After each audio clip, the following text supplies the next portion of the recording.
I'm sure you all have been following the news in the past couple of weeks and have been fascinated by the story of Luigi. I'm sure you've been thinking what would drive someone to commit an act of political violence in broad daylight. And I can't really speak to that because I think it's been spoken to very well by other people on this app, but it has been making me think about political activist Carrie Nation. So let's talk about her.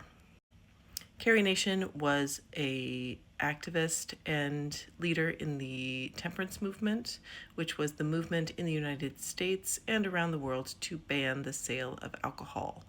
It was a primarily white Protestant movement, and it was heavily supported by Protestant women who saw it as a way to regain some power within their households. And the reasons why white Protestant women would support this movement as a way to have more power in their household is very well illustrated by the story of Carrie herself. So Carrie was a young bride in Kansas in the mid 1800s, and her husband was a terrible alcoholic. She had a couple of kids and was trying to run her household and put food on the table and survive. And her very alcoholic husband would routinely drink all of their money so that she and her children were quite literally starving. For those of you who weren't familiar with the laws around marriage and women at the time, women were not allowed to legally own property. Any property that they owned going into the marriage would become their husband's property. And by property, I mean everything: clothes, money, land, any goods that were worth anything. All of anything that a woman owned became the property of their husbands, including their physical person. So the wife herself was the property of the husband. Now, I don't know that the laws said it in those words, because that probably would have been seen as unseemly to say it in those words, but the effect was the same. Women were not allowed to refuse their husbands' physical attentions. They were not allowed to leave their husbands. They were not allowed to get a divorce except under some very strict circumstances. So Carrie had this devastating experience of this terrible marriage in her early life to a man who was extremely alcoholic, who drank all their money and left her and her children to starve. Now, she was able to return to her parents' house, was able to eventually get a divorce from this man through one of the few legal methods that you could get a divorce, which was abandonment of family. I'm sure it was difficult and took a long time. Like, I have no doubt that it was a total pain in the ass to do this, but she was able to get a divorce. And she did end up marrying another man who had the last name of Nation. That's when she became Carrie Nation. And that man was much kinder, and it was a much better marriage, and he was not an alcoholic in that way. But that experience stayed with Carrie, never left Carrie. She opposed alcohol vehemently from that time forward. Now, when I first came across the story of Carrie Nation, I heard about her in her later life and her activism around temperance, which took the form of her going into saloons and taking a hatchet and just destroying the bars, these big, long wooden bars that you've seen in old-timey saloons that still exist in the United States. These were what bars looked like in the late 1800s, and they were only male establishments. Women were not allowed to go into bars in this time period. Women were not allowed to be drunk in public. It was unseemly. They were seen as too vulnerable. That would have been way too slutty, essentially, for women to get drunk in public in this time period. So Carrie Nation was not allowed in these bars. And she would go in with a hatchet, and she would start smashing glasses, start smashing the wood of the bars, just start smashing up anything that she could get her hands on in this bar with a hatchet.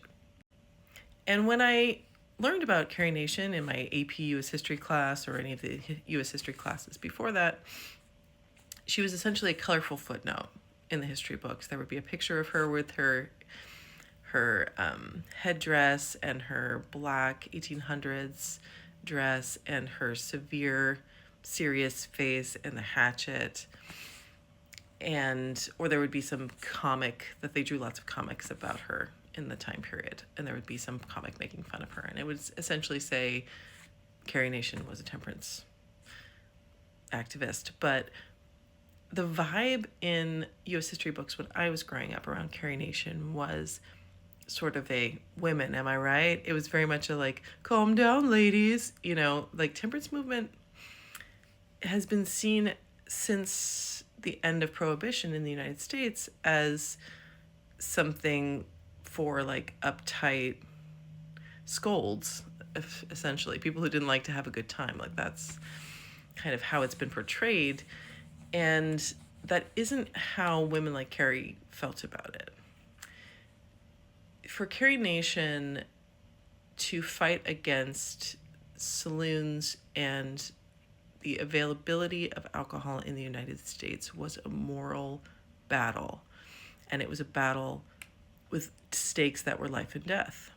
Because her story and the story of her and her children in her first marriage was not a unique story. In fact, it was an incredibly common story that men would spend all of their money and all of their time in saloons and leave their wives and children struggling, destitute, starving.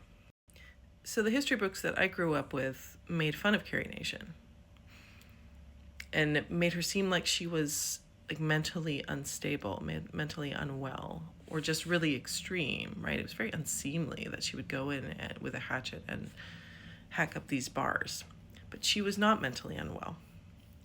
And she was not unseemly. She was an activist. And what she was trying to do by smashing up these saloons was to make a statement and to have a voice.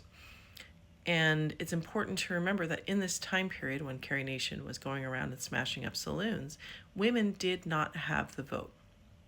Women had the vote in a couple of Western states, so they would be able to vote in state elections. I think the earliest state to do this was Wyoming. So there were a few Western states that really wanted to get women to come to these states because these states were getting a little broy, a little too male. So they gave the women suffrage in state elections in order to get them to move to these Western states. And Wyoming was one of them. The first female senator was from Wyoming.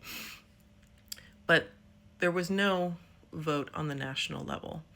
And Carrie and women like her who supported the temperance movement really felt like it needed to be a national law for it to be effective at all. And so she did not have political power. She was not able to make changes within the system. I'm sure she didn't have a ton of financial power. Like, I don't think she was poor in her later life, but she wasn't a wealthy woman. So she didn't have financial power either. This was a woman who didn't have power and influence in the public setting until she created it by staging acts of political violence. And she didn't do that necessarily because she thought that by smashing up that particular saloon that she was going to get it to close for more than a couple of weeks, right? She knew that that one act wasn't going to change anything on the national scale, but it did get headlines. It did get publicity.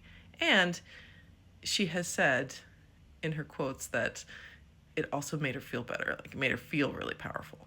It made her feel a channel for that rage that she had about what happened to her when she was younger.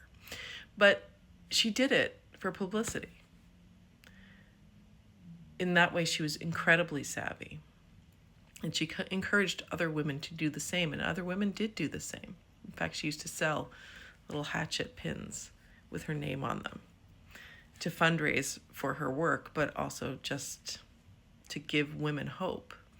So I just want to make the point with her story that when you disenfranchise large groups of people in ways that are life-threatening, one of the few avenues that they have are protest in all of its various forms.